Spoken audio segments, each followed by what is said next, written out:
So good afternoon again, everybody. I hope that you have found the Institute to be very helpful and meaningful so far. I'm very happy to be able to moderate this particular panel of presidents, and this is becoming one of the features of our ICB Institutes that I certainly enjoy the most. And so, as you all know, our colleges and universities are increasingly being called on to use data to demonstrate their impact, not only to accreditors, but also to donors and other stakeholders as well. And so often for administrators in higher ed, there's an expectation that we make data-driven decisions in order to achieve better results. Correct? And so I'm very pleased to welcome three presidents of HBCUs, two UNCF schools in particular, who have considerable insight or bring considerable insight about the importance of data.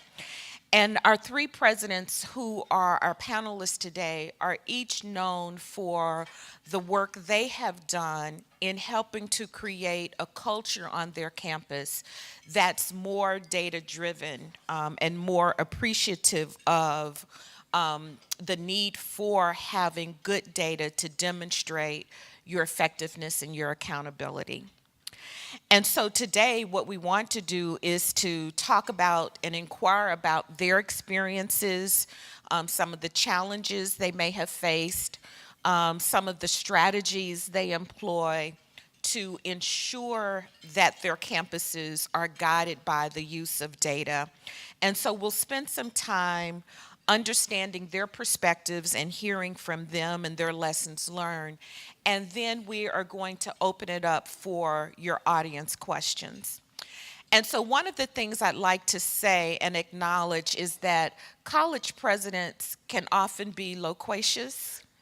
They're used to having microphones stuck in their faces. And so what we're asking our presidents is that we will have you choose the questions that are most appropriate to you. Not everybody has to answer the same thing, but also this will be a conversation, and so there might be opportunities where you would want to ask questions or add to something that others have said, and we certainly want to encourage you and invite you to do that.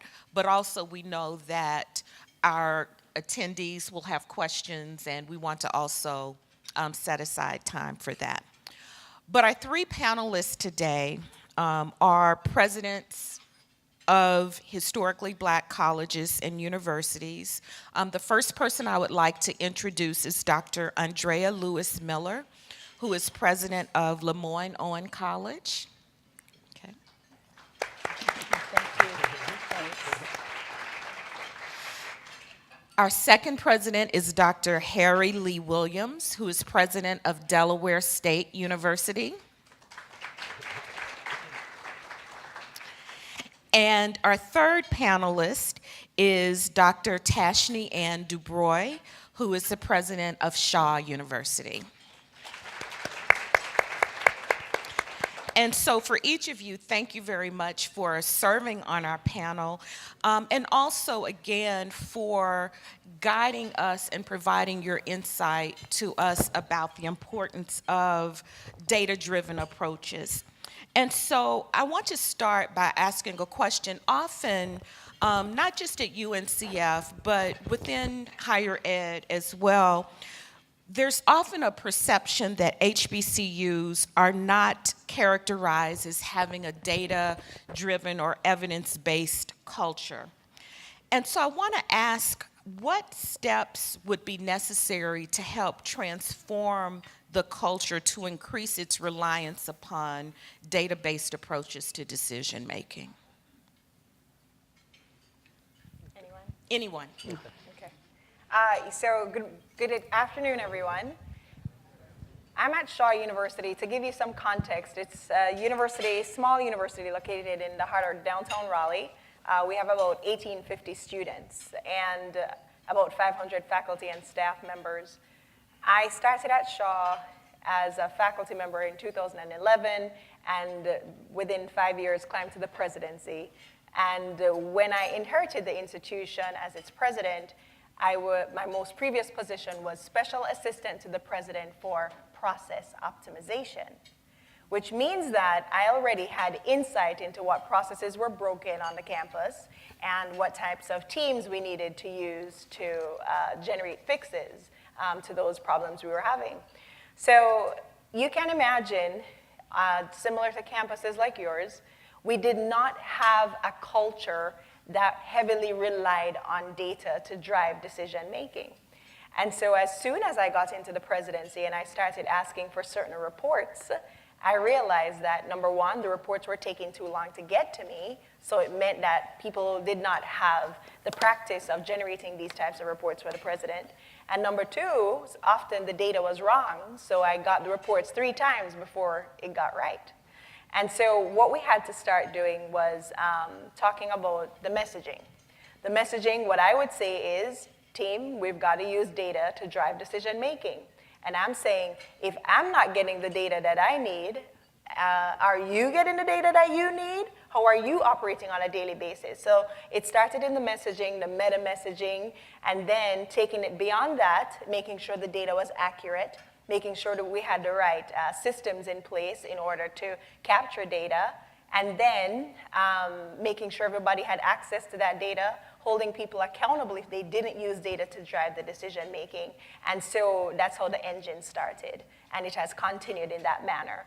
So, you know, there's certain staff members across the campus, they know that before they send the report to the president that she's about to dissect and, you know, ask questions about, they vet it with each other and stop operating in silos so that any data that's being reported will have similarities across various sectors of the organization. Dr. Miller, I know that you've had Hi, I'm Andrea Miller, and I'm at Lemoyne-on, which has a little less than 1,000 students, and I haven't been there quite yet 2 years. My approach was not altogether different from Tosh's, but what I decided to do was, after I'd been there 6 months, I came up with what we call our 6 institutional outcomes that drive our strategic plan. And all of the 6 actually rely very heavily on data. And so in order for us to accomplish those 6 institutional outcomes, we have to have data. But what I found was we really didn't have the technology infrastructure to pull the data as easy as we would like to. And again, we were in an environment where people didn't rely on data to make decisions. And we got data primarily to do our IPEDS report. And I know that Dr. Dubroy is a scientist, and I'm a scientist, and scientists love data. So it's just our nature to want to know, well, why are we making this decision? So what has helped Lemoyne-on is that we have a strategic plan that's driven by 6 institutional outcomes that are easily measured. They are faculty and new academic programs, or program reviews, and development of faculty. That's the first one. The second one is increased enrollment. The third one is increased retention, then graduation rates, and then career placement or job placement, graduate and professional school placement, and increase the endowment. All of those start with some baseline. And so we have projected out to the year 2024 to see where we would be in increasing those areas. So, and then you have to, again, get the message out. That's very important. Expectations of and accountability, and making sure that you're tying the improvement or the achievement of those outcomes with the performance review of everybody. Everybody should contribute to those institutional outcomes. So, Dr. Williams, I'm going to turn to you because I know that your experience has been a little bit different from your colleagues who've had to come in and really begin to build and set expectations. Yours are different because expectations that were already there. Can you talk a Yeah. little bit about Yeah, that? thank you, Dr. Turner. Thank you to UNCF for putting on this very important event today, and thank you, colleagues, for being here. I know we're talking to people who know all about data, so I don't sit up here as an expert in that area. But I am here as the president of Delaware State University because this is my 8th year as president there, and when I first started at the institution as president, prior to that I was the provost there, and we had a process that was set up in terms of the culture at the institution, and data was not part of the norm as it relates in terms of how we operate. And to know a little bit about Delaware, Delaware State University is the only, we're the only two public assistant universities in the state. University of Delaware is a private. Delaware State University is the only state university in the whole state. So, we're the only game in town. And Delaware, as you may all be aware, is a state that there's no state taxes there. And when you pay your credit card bill, it comes to Delaware because they have more corporations incorporated in Delaware than people. Just kind of put your mind around that. There are more corporations, there are over 1 million corporations incorporated in Delaware, and there are less than 1 million people in the state of Delaware. And so with that mindset, Delaware is a business mindset, corporate mindset arena. And my board consists of business people. And primarily the chairman of the board is a former banker. The vice chair of the board is a former high executive at DuPont, which is a major corporation in Delaware. And we have corporate lawyers on our board. We have 15 members on our board. So you can imagine having that type of structure and expectation. So when I assumed the role as president, my board chair used the term as dashboards. I said, I don't know what the heck a dashboard is, or KPIs. I mean, these are new terms that you don't hear every day in the academy. And so therefore, you're looking at ROI, return on investment. When we look at our data, are we really getting what we are asking for our students, and looking at students as customers, not really understanding the dynamics associated with the academy. So working in that environment can be a little bit stressful as it relates to if you come from a traditional program, conditional institution background, and learning how to make those adjustments. And by having it start right there at the board level and having the board kind of lay out their expectations, then I had to build a team around me that would come in with those same type of expectations. So fast forward. So it didn't happen overnight. Just like my colleague said, the strategic plan plays a critical role in it in terms of how you drive this process. So we had to create a strategic plan, a brand new strategic plan. We started with a vision statement first. And once we laid out that vision, then we started the process of engaging the community and creating what we call a shared vision throughout that process. So in outlining the strategic plan, we put a team of about 120 faculty and staff members and community members together, and we said, go to work and come up with a process that we can all live by, and then use those as your drivers. And that starts that process in terms of people start thinking like that, because faculty typically don't think like that. I mean, really don't from that perspective. So getting the culture ingrained and start thinking along those lines, it is very, very, very difficult. It's not an easy process. And so by changing that, I said this has been an 8-year journey. And we're now at the point where I can take my cell phone out right now. I got a list of all the KPIs. I get it every morning at 6:45. And the KPIs that drive our institutions, we look at enrollment, we look at student housing, we look at financial aid, we look at all those areas that we are concerned about that's going to drive our institution. So my senior staff now, if there's a challenge where we notice that we have more students applying for housing than we have signed up for orientation, that's a trigger. That's a trigger that they get together and say, okay, let's find out how we're going to match these two together and using data in that way. We look for what we call indicators that are concerns that we can plug holes to fill that in. If we have, because we are heavy financial aid driven, and we don't have a lot of students applying for financial aid, we got a problem. So we got to figure out how we can do that. We weren't doing that 8 years ago. Now everybody is part of that, and they understand the significance, and there's an accountability associated with that. Right now, we can predict our enrollment. We know for a fact that we're going to have 950 students. We knew that back in December because we used projected data, historical data, and track those, and those are all out there, and you can predict that. So what that helps is your class size. That helps in terms of whether or not you need to add additional adjuncts. All that comes into play when you use the data in that fashion. So it's been a journey, but it's something that I think now we can lean back, and we are not stressing. We're not stressing over our enrollment. Typically, a lot of campuses right now, they're worrying about whether or not they're going to hit their enrollment targets. We're not worried about that. What we're worried about right now is making sure that when those students come in, that they are transitioning appropriately, and that they're getting their financial aid, they're getting the services that they need, and we're not stressing out trying to figure out how we're going to get some last-minute students to meet our enrollment targets. Thank you for that.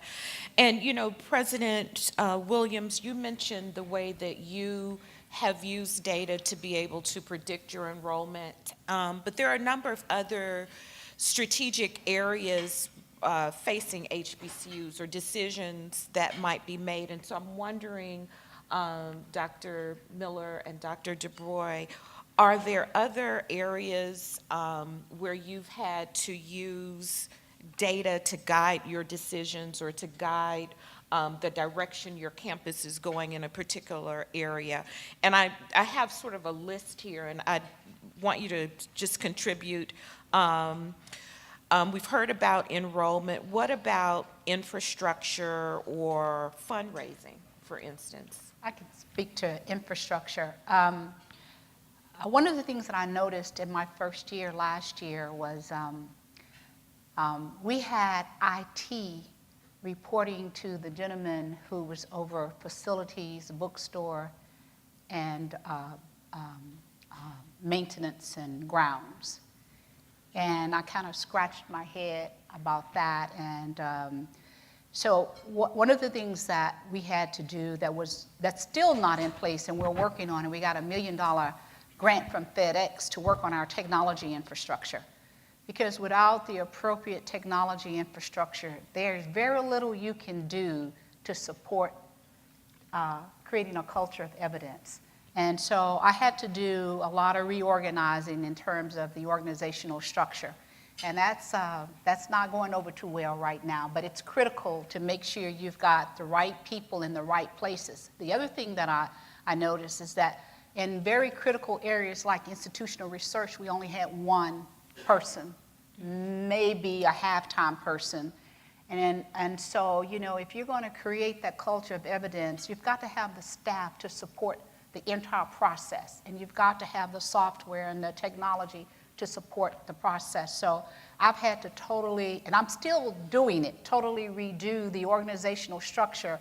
And then we had a coordinator of IT services. Now we have a VP for information technology. I had to make that giant step from a coordinator, because there's no way that you can create a culture of evidence without the appropriate technology. So that's an example of how I've had to really redo the technology infrastructure and the organizational overall infrastructure of the college. To support the work. To support the work. May I share one clear example in terms of a structure, academic structure? Sure. One of the things that's probably the most sacred thing in the academy is your academic degree, and looking at the number of degrees that you have. And that is hard to be able to go to a group of scholars and say that your degree is no longer relevant. So therefore, we have to look at how we're going to utilize those resources to benefit the programs that are relevant. And so I appointed a task force to look at what we call this program prioritization initiative. And it was a 2-year process where we had all the faculty that were engaged in programs that had low numbers, low student numbers. And this is really, really hard to do. And we came up throughout the 2.5-year process, and the board was beating me up like crazy because they couldn't understand why it was taking so long. Why do you know, the only thing, just look at the data and you see, okay, you got 5 people in physics, cut the program. It's not that simple. It's not that simple in the academy. So you have to allow faculty to go through that process. I call it there are different stages of that process where they realize that this is going to happen. So after 2.5 years, we had 75 academic programs, and we cut 23 academic programs. And they didn't think we were going to do it. They didn't think we were going to do it. And we pulled the trigger, and we used the data to inform that.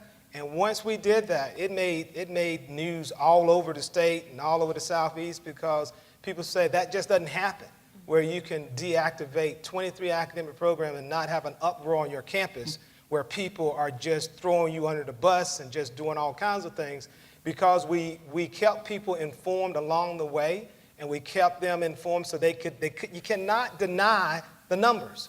You cannot run away from that. So as long as you got that in front of them, and they are real numbers, and they are your numbers, you're sitting in a classroom. I got a professor with a PhD in business. He only got 3 students in the class. That'll make sense. You either increase that enrollment or you do something with that degree program. So we use that process to eliminate academic programs, and what it did for our institution, it gave us an opportunity to kind of look at and take those dollars in those programs and reappropriate those dollars to those programs that are thriving. And so therefore, by doing that, people can get something. We didn't lay off a single faculty member. We didn't do that. We were clear on that process. So that was a data-driven initiative that has never happened before at the institution. And by sunsetting those programs, it's going to make this university a stronger university in the future from that perspective. Can I just ask, I know that you and I had a conversation about this, but earlier you used the term deactivation as opposed to cutting. Can you just say a little bit about that as well? We were very careful in the terminology. If you cut a program, as you know, that means that program is no longer on your books. And so therefore, there's a process when new programs come up. They got to go through the faculty senate. They got to go through all this vetting process. So we didn't want that to happen. So by deactivating the program, you're just putting them aside. Putting them on hold. And you're putting them on hold, and you're not enrolling any more students in that program. And if for some reason your Chinese program develop a major interest, you can reactivate that program without having to take it through the faculty senate, without having to go through those programs. You just bring it back online from that perspective. So that's why we did it that way. Thank you for that clarification. Yeah. Dr. Questions afterwards? I have a follow-up Okay. question. So how are you using those faculty members? You stated that you like terminating anything. So how are you using them? They are still, most of the courses that we, programs, they were in our general education area. So you still need faculty members to cover those classes. So they are fully employed in that direction. Okay, thank you for that. Dr. Dubroy, what about your use of data? Either, I know that we've talked about your success in using data for fundraising, but also I know that in terms of finances and making decision about affordability for Shaw, how have you? So I walked into Shaw as its president and experienced a $4 million budget gap. I was told, hey, we ordered caviar, but we only got enough money for burgers. And so what we had to start doing immediately was, one, hire a vice president for institutional advancement, because the person in the role at the time, his skill set did not match that of an institutional advancement VP, and he went back to faculty. The second thing was I walked into spaces in Raleigh, North Carolina. I said, hi, my name is Tashni. I'm the new president at Shaw University. You don't know me, but I'm speed dating, and I need all your money. And so, people responded, right? I remember we were looking through our LIBONs and SIBONs, so people who gave last year but not this year, people who gave some year but not this year. And we started saying, all right, I see a $5 million gift in the system. what happened to John Mack? Where is he? Why isn't he engaged again? And so did what any normal college president would do. I called John Mack, and he answered my call. And I said, hi, Mr. Mack. I'd already researched his giving and why he gave, what he gave to. And I said, my name is Tashni, and I want to thank you for the $5 million gift. And I just want to let you know that, Shaw University is flourishing. I'm the new president here. Your gift has made an impact in providing scholarships for students. And he said, oh, interesting. Let me stop you right there. He said, so I told him I look forward to building a relationship with him and, have him continue to engage with Shaw. He said, let me stop you right there. He said, I have no intentions of engaging with Shaw University ever again. After I gave that $5 million gift, I never got a thank you. And since I gave that $5 million gift, I do not know what happened to the money. I don't know who benefited from it. I don't get any quarterly reports. I don't get any engagement from Shaw University. And I was so embarrassed, and I apologized. And he said, you don't have to apologize. You didn't cause the problem. He said, but, I just accepted your call because I understood you were the new president, but this will be the end of our relationship. And I said, thank you, sir. And I apologized again. And it was one of those sunken feelings, right, that you have after you get off the phone, like, man, will I be able to do this job? Because there goes somebody who has the wealth potential. If you don't know John Mack, he was president of Morgan Stanley and is the emeritus chair of Morgan Stanley as well at this current time. And so it was that after going around to do speaking engagements within the city, having the narrative that Shaw University is a communiversity and that we want to really reach out and embrace our city that we're in, after 14 months, I got a call from John Mack. And I returned his call, and I said, hi, Mr. Mack, nice hearing from you. I thought we were not going to be friends. And so he laughed, and he said, that was my intention, but I've watched you work over the past 14 months, and I want you to know that I'm depositing $100,000 to Shaw. And so now John and I have a really great relationship. He continues to be very supportive. Took my fundraiser, I call her our coin getter, right? So, or VP for IA. We've gone to his golf course, gone to Fifth Avenue to sit with him and his colleagues so that we can talk about investment for the university. But it goes back to understanding what data is in the system, why people gave once and never gave again, and it can be as simple as a thank you. And so I would hope that, as we continue to examine the type of data that we have, that we use that to inform decision making. I also try to find out who's giving and who's not giving. What are the age brackets that are giving? I want to give a shout out to Valentino Bryant. He is our Director of Alumni Relations. And Penny is our data manager in IA. So Penny does prospect researching. She processes gifts. We had to optimize processes in that area too, because there were gifts, there was auxiliary revenue that was coming into the system that was being counted as a gift when it's not, right? Mm-hmm. So when you think about, the type of tactics that people use to document philanthropy, you gotta be very careful, right? There are ethics and laws that are associated with this thing. And also it hurts your balance sheet. So it may look good to capture these things as revenue, but you have to understand that when you don't put these things in the right buckets, that it can hurt you eventually, especially when you depart that role and somebody else comes behind you. It's gonna look as if your fundraising declines significantly, right? If you don't have the type of data acquisition and assessment and reporting that you need in order to run the organization successfully. Very good. What about affordability, determining affordability for your campus? So in terms of affordability, I'll go towards tuition discounting. I'm not sure who's in the room, so I'll just explain that a little bit as well. Students don't pay the sticker price. So as many of them that will walk into the room and say, you need to be quiet, Mr. Faculty Member, Madam Faculty Member, I pay your salary, right? We've all heard that narrative. And the quickest thing that, you want to say is, you don't pay my salary because you didn't pay 50% of the tuition to get in here, right? And we need at least 75% to run the school. So, you know, one of the things that I constantly look at is what is our discount rate? Nationally, the average discount rate is about 49%. So it means that if your tuition is $50,000, on average, students are paying $25,000 to attend the university.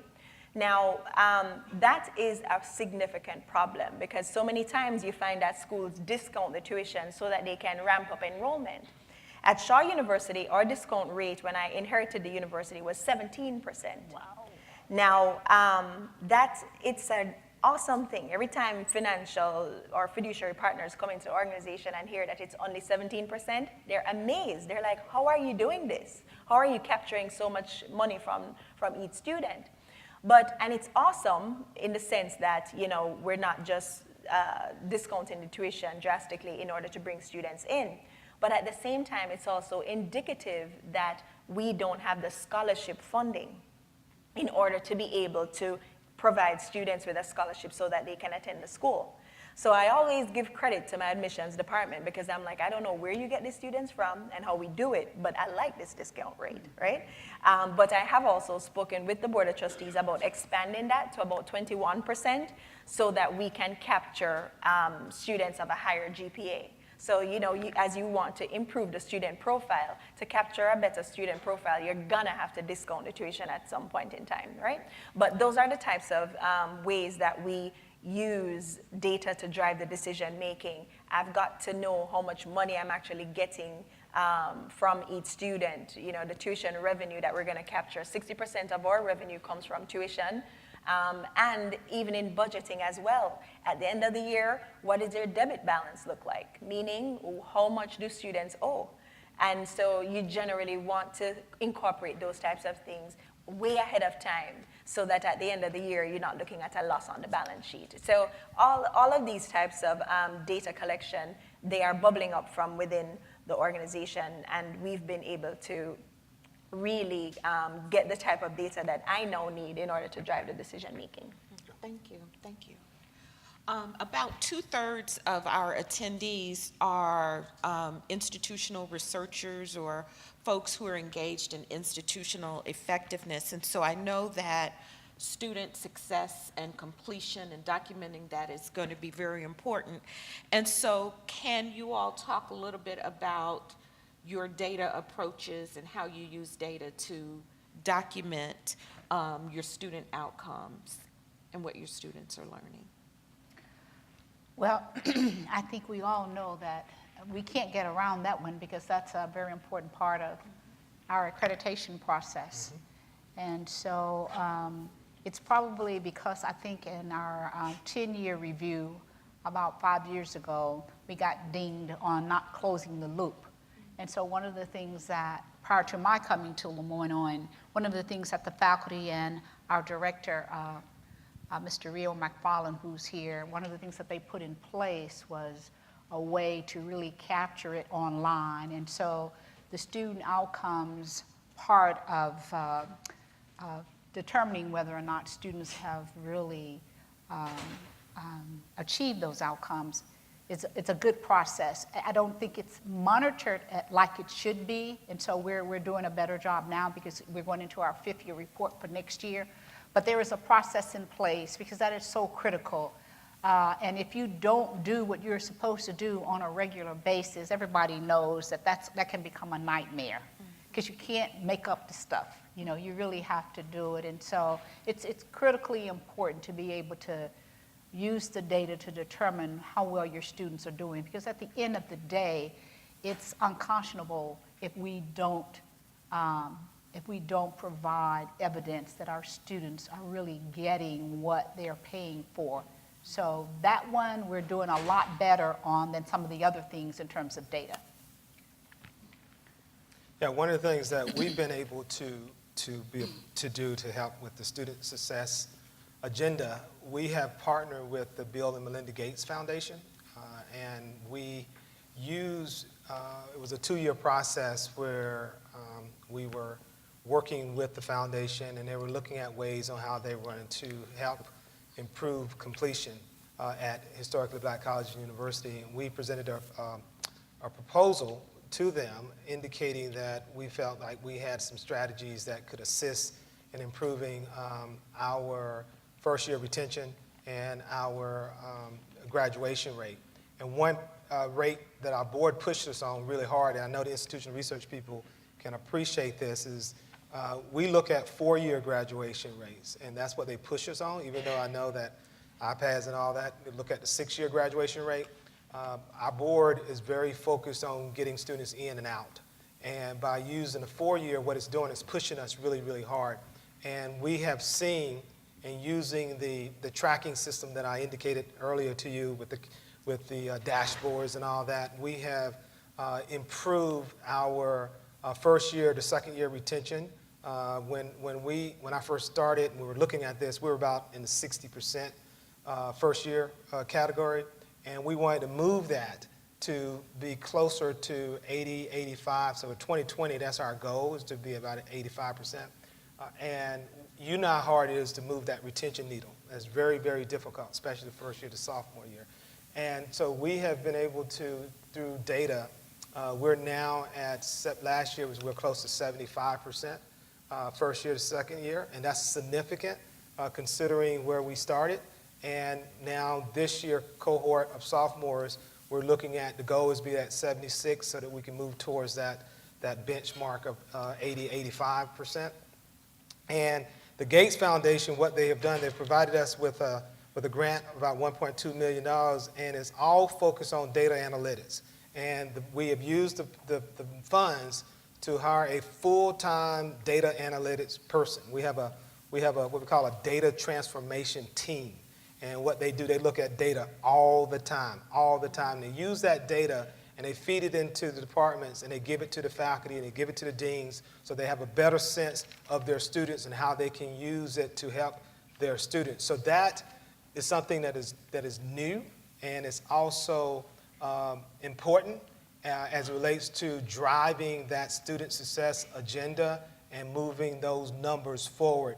And what we have in this KPI, I'm sure you business people understand this, but it was hard for me to get my mind around it, is that red, green, and yellow. You guys seen that? And you want to see more green than you want to see red. So when we first started, we had a bunch of reds. And we're going to have our board retreat in 2 weeks, and it's all green, or it's turning green. And we can actually show that. And that is pretty amazing. And dealing with the reality and deal with the hard code facts, and then how you adjust with that, and then you move forward along those ways. You can't ignore what's looking at you and and you got smart people. I mean, all these people here are smart. And so you want to take advantage of those individuals because they all want to move and improve our graduation numbers and our retention numbers for our students, because at the end of the day, we want our students out, we want them working, we want them giving back productively, and so that's part of our responsibility. Perhaps I missed it, but what's the name of the system that you use to produce your data? You mentioned about having a dashboard. Yeah. So we work with our institutional research office, and what we've created this is kind of almost like a homegrown system, and where we have it's called IDP, Individual Development Plan. So each one of our students who come in, our freshman students from the very beginning, they come in, they have a plan that we attached with it, and their counselors. So we created, we didn't have one centralized location at the institution, so I created what we call a university college. I'm sure you guys, some of you probably have them on your campuses, but we didn't have it. So we identify a dean and create a new structure, a new position, where that's their focus. So everybody's got to own that number. And so the university college will have the first year students in there. They will have anybody that's going to be touching with that first year student, they will be in this particular college. And so that focus is there, so that each student will have their own plan. So when you go in and meet with a counselor, they should be able to go in and plug that up and look you up, and they can see if you're struggling in chemistry. And if you're struggling in chemistry, we want to make sure you get a tutor to support you. We don't want you to come at the last bit when you're about to fail chemistry and say we need help, because it's really hard to help you at that point. So there are things we want to try to help. So that's been part of the What's the program. administrative software that you use? It's the, Administrative software? Is it like Banner, Gen? oh, it's Banner, it's Banner. It's Banner. Okay. I just But want it's to modification, we modify Banner. So at Shaw, I think faculty success begets student success, right? So faculty must be given the resources that they need in order to be successful so that they can drive student success in turn. And one of the things that, is, I guess, a benefit of me being president at Shaw is I came up out of faculty. So I was a chemistry professor at the university, department chair, and I had those times when I had to spend my own money in order to procure resources for chemistry labs. Anybody ever done that, right? So, so those types of things frustrated me as a faculty member, and so I don't want our faculty to have to face those types of issues. So one thing I'd say is this. I leveraged Title III, for example, in order to provide mini grants for our faculty. I think they're $50,000 each, and they can use those mini grants in order to test hypotheses within any area, social sciences, physical sciences, business, and help to boost success in their camp. But then we have what's called a faculty notebook. And this is one of the most annoying things for faculty members. It was instituted by a previous vice president for academic affairs. And as a faculty member, I hated it. But honestly, it helped us through SACS immensely. English and education faculty members probably know what a notebook looks like. Remember, as a principal, your teachers are actually doing notebooks, right? Mm-hmm. And they're talking about student learning. How about that's what we have for each course at Shaw University. And it's one of those things that we consider to be a burden, right? But it is so necessary because it incorporates your syllabus, pre and post tests, commentary about the course, what it is that you did, how did the students perform, midterm grades, final grades, and how it is that you are going to change your course if necessary in order to improve student performance. And so we're constantly assessing, and one of our assessment gurus is in the house, Andrea Green, but we're constantly assessing, and she's helping the faculty to augment their efforts through that type of data acquisition and assessment as well. Thank you. Did someone else, did you have something? No. Okay. So let's talk about technology a little bit. Do any of you have concerns about data privacy or access on your campus? I do, yes. Okay, and I'm going to ask a part B to that question, but can you talk a little bit about that? Yeah, Lemoyne uses Power Campus, which is an Aleutian product. But when I got there, it was never fully implemented.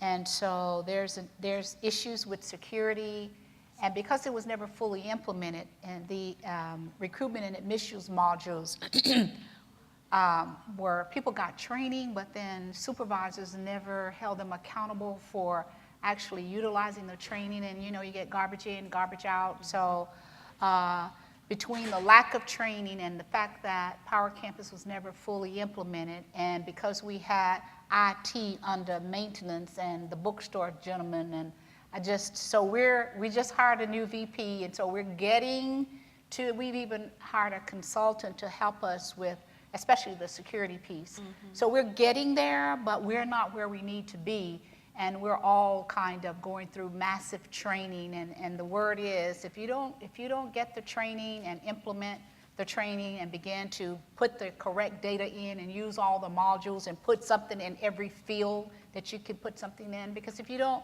Mr. McFarland and I were talking the other day, and I was asking him something about how reliable was the data. He says, as reliable as the people that are typically in those offices that put the data in.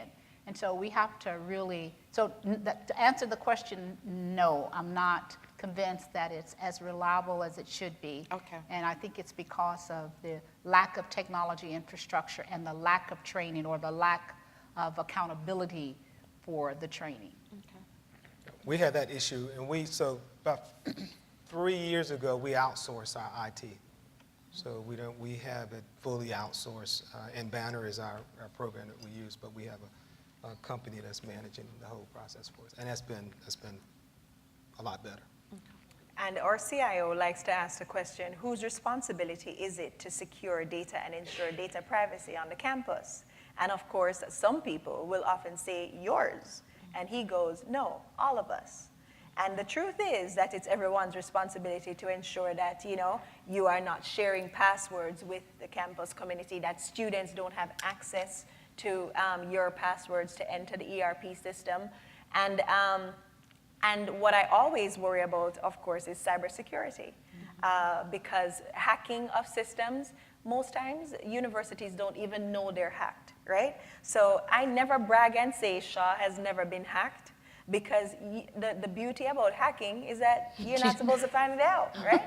So, quite a few campus leaders, I'll hear them say, no, we've never had a hacking. I'm like, how do you know? So data privacy is certainly an immense issue, but I don't think everyone is paying attention to it like they should. We also have an outsourcing of our IT services, but we have some of our campus internal staff members that service certain parts of the organization. But I can tell you it was so much of a pain point that right now, what I ended up doing when you talk about data, I looked at the ERP system, meaning I asked Genzabar to tell me what the utilization of the ERP system was. We had so many modules paying for 100% of the modules, but only 30% utility. Absolutely. Right? So I'm saying, why are we paying for these modules? But if you ever say, let's delete this module, somebody is going to have a heart attack, right? So, so what we ended up doing, I now have a Genzabar employee as my CIO in residence. And that person has been absolutely phenomenal. All of the issues that I used to face, for example, in syncing financial aid software with the ERP system, syncing registrar, because you always have software that operates outside the main ERP, and all of those problems have vanished. All of the problems that we used to have with system downtime, being augmented to at least a day and hours or whatever it may be. Now Genzabar responds so quickly. I'm like, man, if I had known this, I would have gotten it as soon as I got in here. But yeah, being able to partner with Genzabar has been absolutely immense for us. Okay, great. And so I want to ask. Brian has a question. Okay, Brian. I had a quick follow-up for Dr. Williams. So you said that you outsourced and got better service. Were you able to save money as a result of outsourcing? Probably not, because we were spending probably the money that we were using for our IT services. Like, I don't have a vice president for chief information officer. I guess that's one of the titles for those individuals that run the IT structure.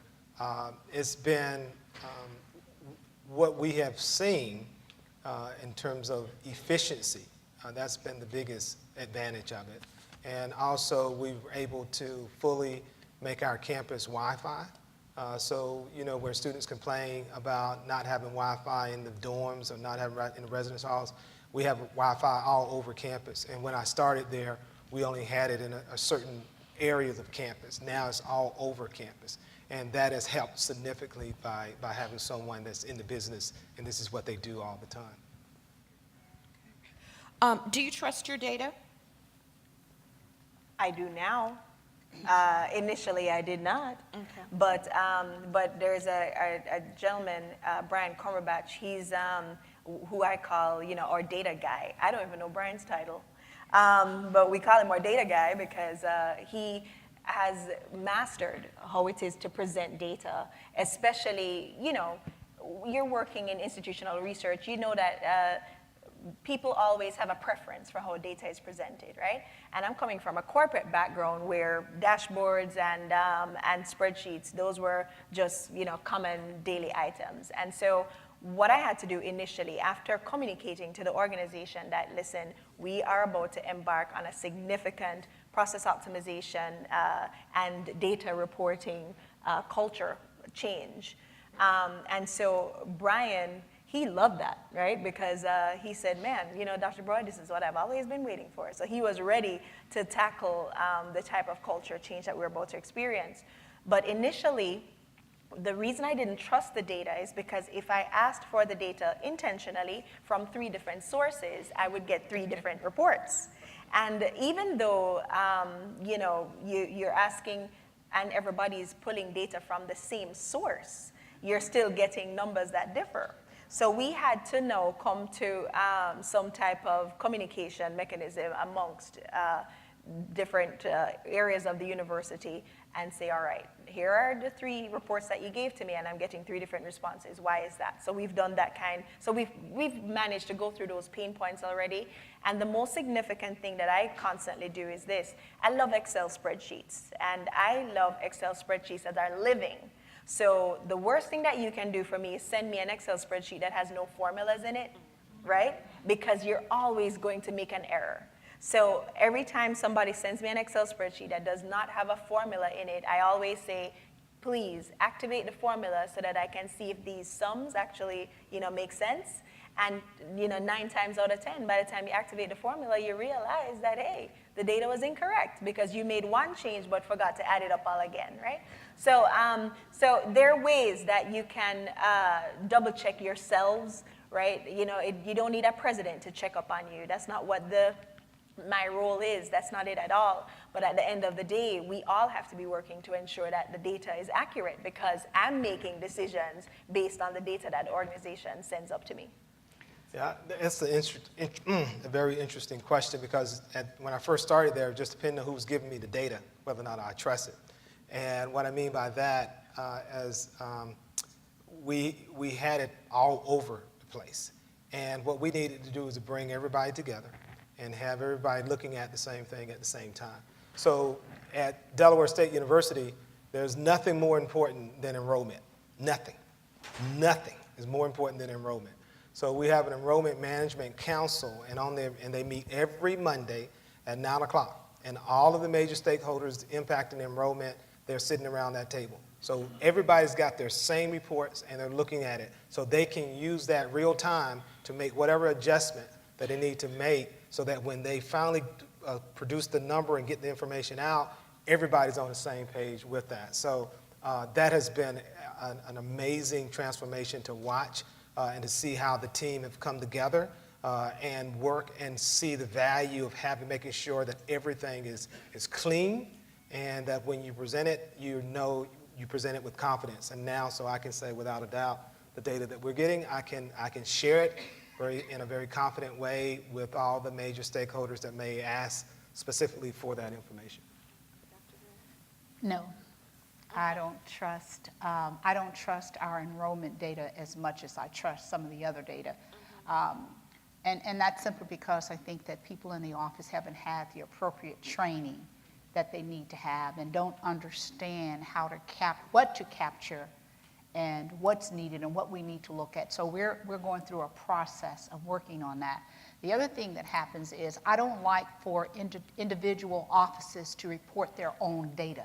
I want data coming from a central office, and that's institutional research or planning or an analysis, because not that anybody would intentionally do something to the numbers, but it's almost like I see it almost as a conflict of interest when enrollment is reporting its own data.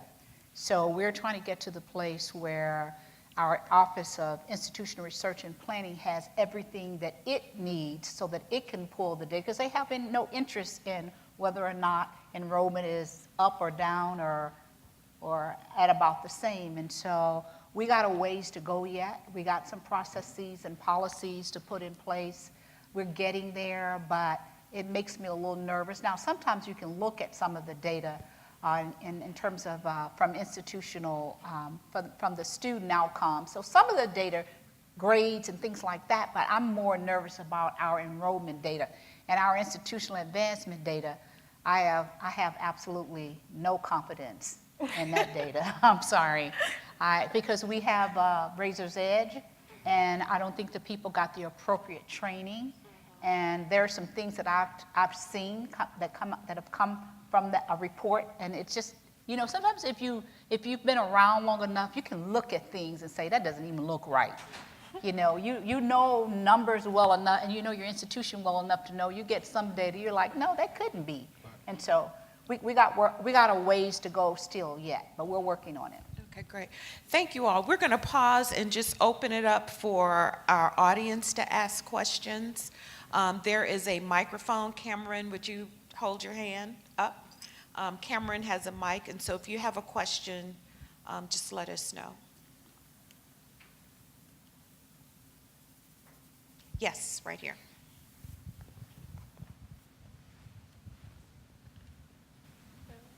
How is the process of applying to the Bill and Melinda Gates grant for building this team that you mentioned?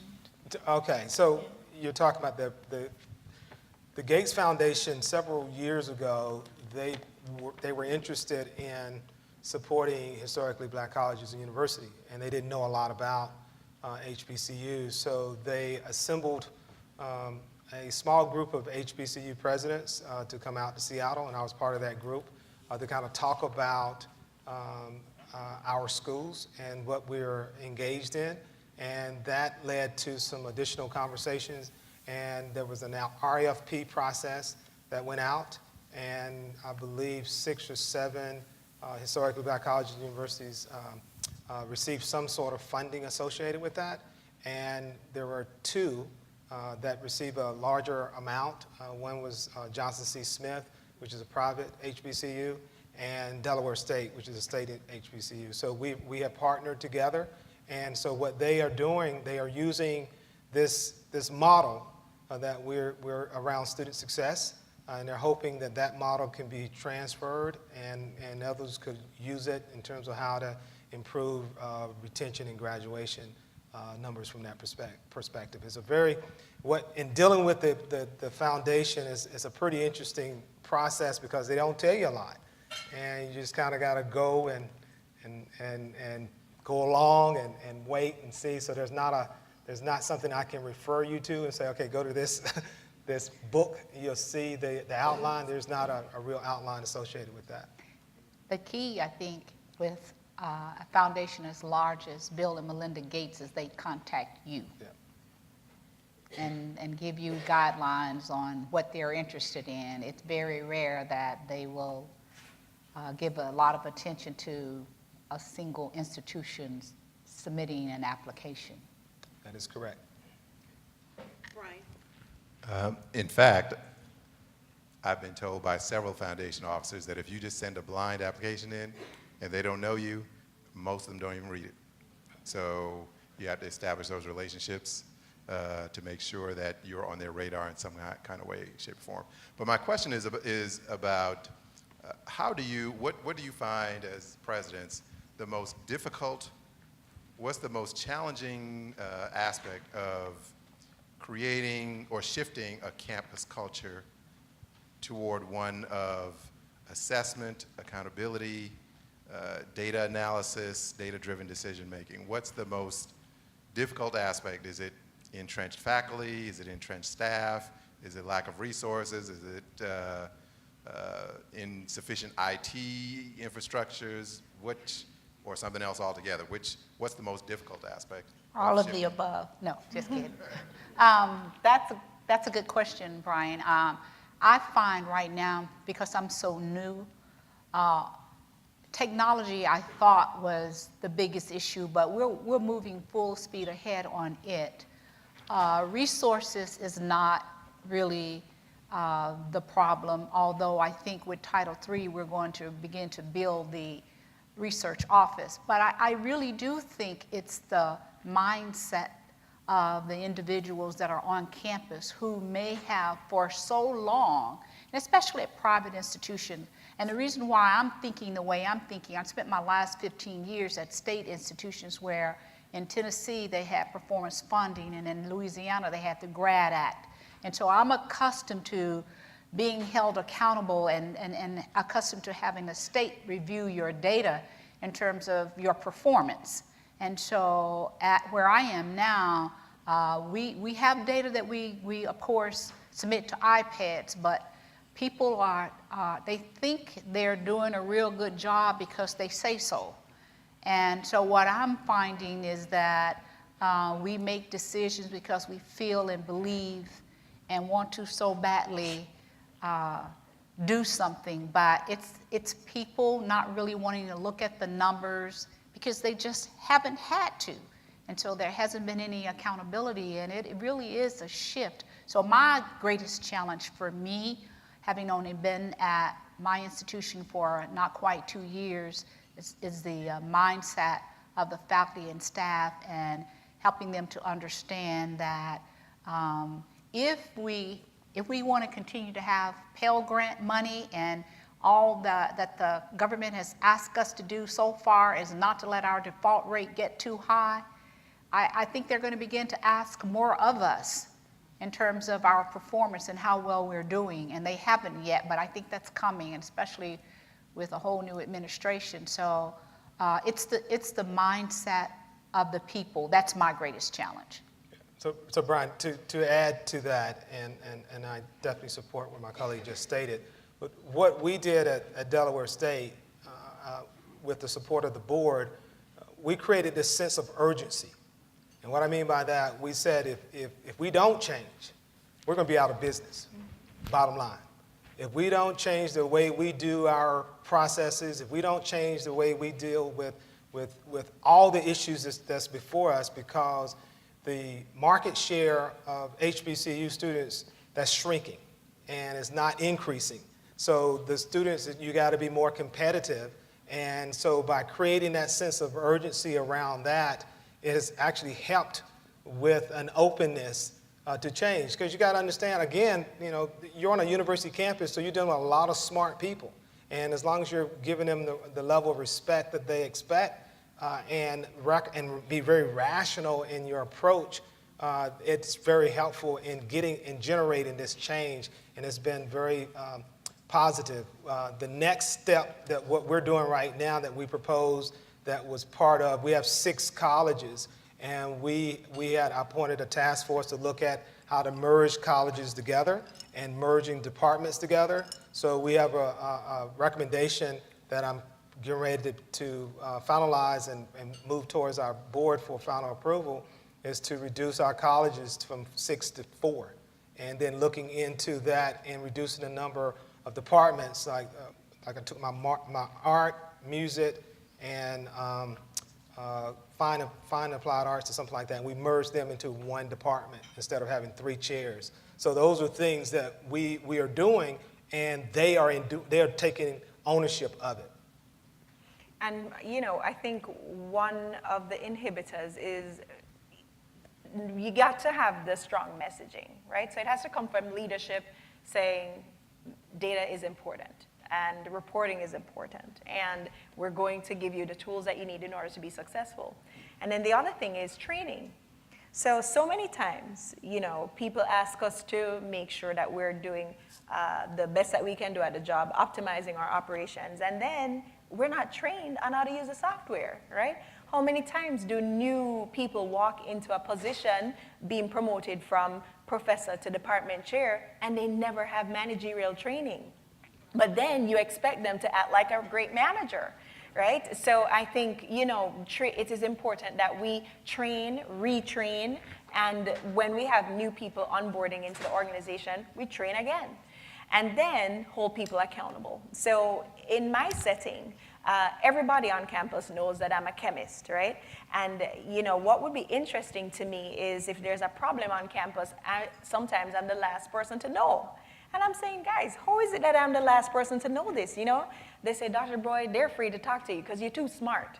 And I would laugh at that kind of thing, and I'm saying, no, that's not how you want to approach this. You tell me first, because I don't want the problem to go to the Board of Trustees. You need to tell the president so that I can do something about it. So it's interesting that one of the reasons why they viewed it in that way is because when people walk into the room and they start talking about, Dr. Dubroy, so many students, so few faculty, I say, how many is many? Yeah. How few is few? So you've got to put a numerical amount on these types of narratives, or else you start making changes when only 2 people have complained about something, right? And I've seen that happen so many times in the organization. So I ensure that the language that we use within our business meetings, that leaders understand within the organization. Don't come to a meeting, voicing an alarm about something unless you've actually captured the data to say 20 students out of a student body of 1850, right? 1,850. Only 20 are experiencing a certain problem. That allows us to actually allocate the accurate amount of resources that are needed in order to deal with a small problem versus many, meaning 1,600 students who are facing a problem. Any other questions over here?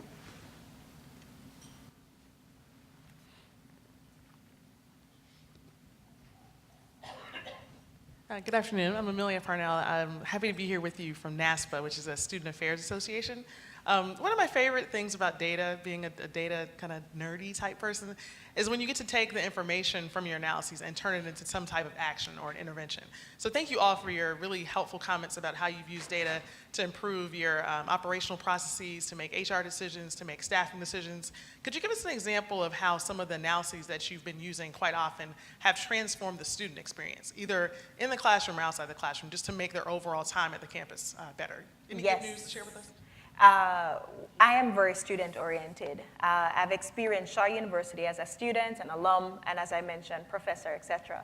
Now, what I love about being able to lead as a millennial president is the relationship that I have with students. They can text me, they call me, they give me a heads up about situations that are happening within the student body. Prior to going to the town hall meetings, I already know who is about to call out the president for something and what's about to be on YouTube. So I manage those types of situations before they occur. But I remember one of the things that I went to the Board of Trustees with about the student, the issues that students were facing. I asked our Student Affairs VP to do a survey. Get students to articulate what they think about the campus experience, infrastructure, cafeteria, and all else.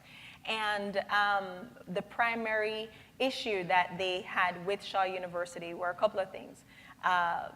They hated the cafeteria, right? So meaning they don't like the food. And they hated the bathrooms in the residence halls. And they thought we were boring, right? So those three things, when you get the data that overwhelmingly says, this is why I'm leaving your school, then you've got to act on it. So one of the things that we did, I said, all right, I know from personal experience that when I cook at home and I just make an absolutely lovely decor on the table, the food tastes better, right? So I said, all right, if it works at the house, let's put it here at the cafeteria as well. So there are times when we'll doll up the cafeteria, and for Thanksgiving dinner or whatever it may be, international night, food, the placement is much better, and they have rave reviews about the cafeteria. It's the same food, right? And so, those are the things that, you have to pay attention to. The second is infrastructure. Now, I can tell you, Shaw University is cash-strapped, and I'm debt averse. I don't like borrowing large sums of money in order to fund capital projects. And, in order to do a capital campaign, you don't start a capital campaign just by announcing, hey, I'm going to start a capital campaign for $20 million, right? So we did not start a capital campaign under my leadership. But what we did was we went to individual donors and said, all right, I've got a bathroom problem, so help me fix my, okay? And so we went around telling them that it would cost about $50,000 per bathroom to fix, and so far we've done 6 bathrooms now out of about 24 that we've got to do, but that's being done without the accumulation of debt. And I'll tell you this, it's very tough to raise money to fix bathrooms, okay? So don't talk about my 24 bathrooms that I gotta fix, because I've worked very hard to try to get money to do that, right? But, we're being responsive to the needs of students. For years, Shaw has not done capital improvement projects and renovations of any significant kind. And this year, we have 14 renovation projects that are going on the campus that directly impact students only. We're fixing auditoriums. The library already has new carpeting. It's going to get new technology. Admission space actually looks like a reception admission space. You know, when you think about it, you can't have the admission space looking rinky-dink, right? But then it's very tough to raise money to outfit an admission space as well. And you can't use Title III for admissions office renovations. So we went to the Pope Foundation in the city and, you know, asked them to invest $75,000 to upfit our admission space. So these are things that are directly going to impact students when they come back. When they come back from the summer, we want them to know we invested in them. Any other questions? If not, I have one last question. This is the favorite question that I have to ask. What keeps you up at night?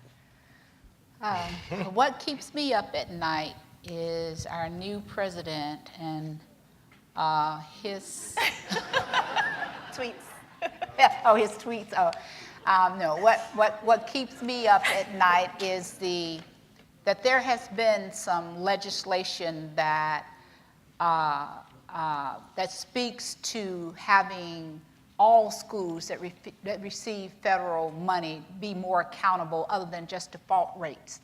And so if the kind of legislation, and some of it has already been proposed and is in place, but if there is ever a point in time where in order for us to have to be Pell eligible or to be able to be eligible for loans, that we've got to have a certain graduation rate, certain retention rate, and job placement or graduate school placement rate, we're going to be in trouble.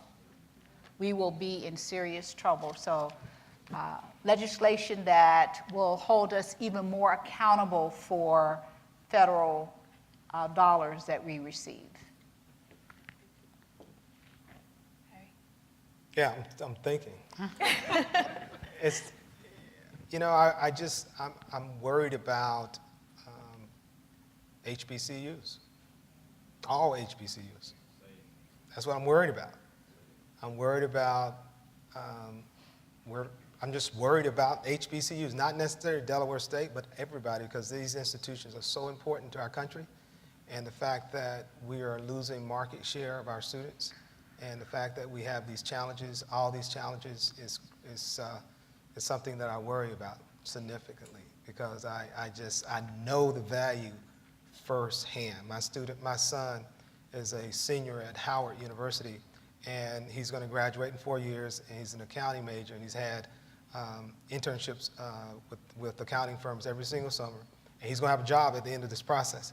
And this school was the best thing that ever happened to him. Best thing. I didn't have one single complaint about him being at that institution. And my youngest son is a senior in high school, and he's already committed to go to North Carolina A&T, and I'm very happy about that. I'm very happy about it because I know what it can do for him. I've seen what it's taken a young man like my son who is extremely bright and talented, and he has found his voice, and that voice was on that campus. And for us to lose that, for the generations of people that are down the road, I mean, we have a responsibility to do everything in our power to protect these institutions. Everybody in this room, we have that responsibility. So I do really, really worry about it, because I do know how important these institutions are for our community and what they do for our students and how they can be inspired to do anything. There's nothing my son doesn't think he can't do, nothing. And it's because those people at that institution, those faculty members, the other smart students around him at that institution, and seeing that confidence is just incredible. And he can compete with anybody in the world, anybody in the world. And that's because of an HBCU. So that's why I worry about it.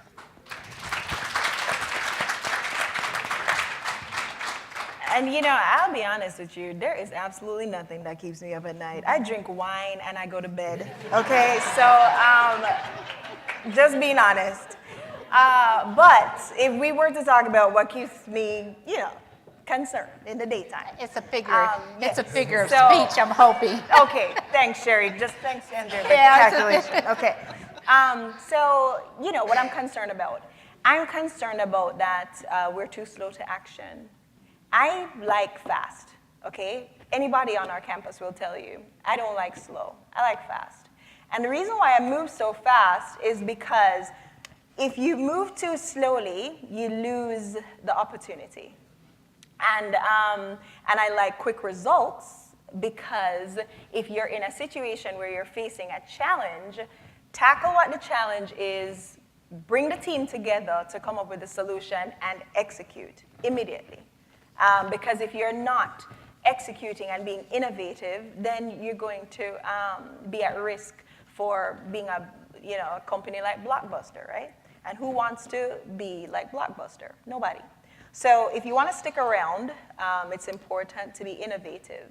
And I always think about the models that so many of our HBCUs have right now. A tuition-driven model won't work. So if you look at the future of higher education and you pay attention to what's happening, we're looking at morphing into having larger private and larger public institutions. The systems of universities in various states, they're operating under something called the systemness, right? So they're looking at how it is that they build stronger systems that are constituted of these larger and smaller schools. But make no mistake about it, those flagships are not HBCUs. And so I think we have got to remodel what an HBCU looks like, and I worry because our traditionalists on boards and traditionalists in our alumni may inhibit some of that progress. So looking at government cuts, whether in federal appropriations or in how it is that we're about to get cut just because of policies changing in the financial aid realm, right? How it is that our universities are so close to being on heightened cash monitoring just because you may make a few mistakes in financial aid. I think those are the types of things that I pay attention to. Those are the types of things that I watch. Those are the types of things that I worry about. Every school that has a Department of Education loan, meaning from HBCU cap finance, I worry about each school on that list. Shaw is included in one of them, but that's why I didn't want to accumulate any more debt. But I worry about them because if we don't diversify the revenue streams and ensure that we're not so heavily dependent on tuition, then we may not be able to afford those debt burdens. And so some of the universities that you will see that are going to close first are small privates because they're not going to be able to afford the debt burden.